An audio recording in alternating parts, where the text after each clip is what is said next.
Ой, ауыл деген күшті, салқын. Осындай бір тапчандарда чай ішеді, тапчандарда тамақ ішеді, ыстық емес, рахат та. Одан кейін әрине үйде көп адам кіре бермейді үйдің ішіне. Бөлмелер дәу, кең. Ұйықтайтын уақытта ғана кіреді. Түскі уақытта 1-2 сағатқа кіріп ұйықтап алатын жандар да бар. Әрине үйдің іші салқын болып тұрады соған байланысты. Ал біз енді қалада тұрып жатқаннан кейін қаладағы үйден шықпаймыз ғой. И вот видите, из-за этого біздің үйдің ішінің барлығы ыстық болып тұрады. Сонда бір кішкене ақпарат айта қояйын. Мен осы көшеде ойнап күліп өскен қызға көрсетемін. Қараңыздар, міне ауыл деп осыны айтасын. Осы жерде велосипед теуіп, талай кукла ойнап, нағырыққа түсіп еще. Ой. Еще міне қараңыздар. Көшеде барлығы жайылып тұр. Ну, в общем, классно.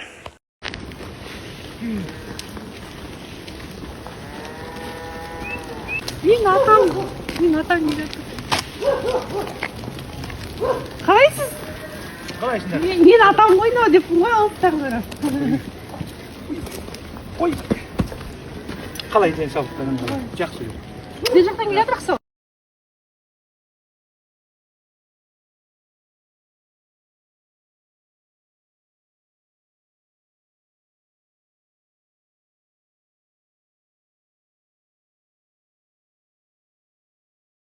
Мамам Ана ожадан інім келген, маяқтан сіңілім келді, әпкемнің қызы, бөле сіңілім келді.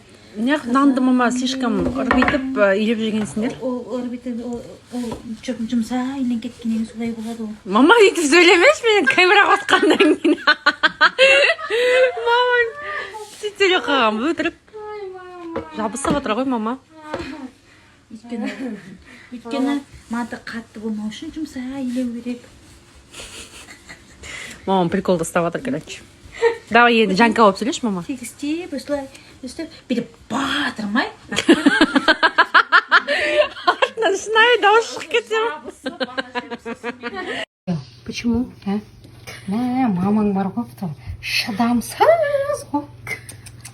Немерем болса немерем. Короче, деп манты жейміз қазір барлығымыз туған туысқандарымызбен. И және де осы дастарханда қазір бір болайық болады. Дұрыс па, Жезде? Дұрыс. Кел бұтыңды. Жүрін сатасың.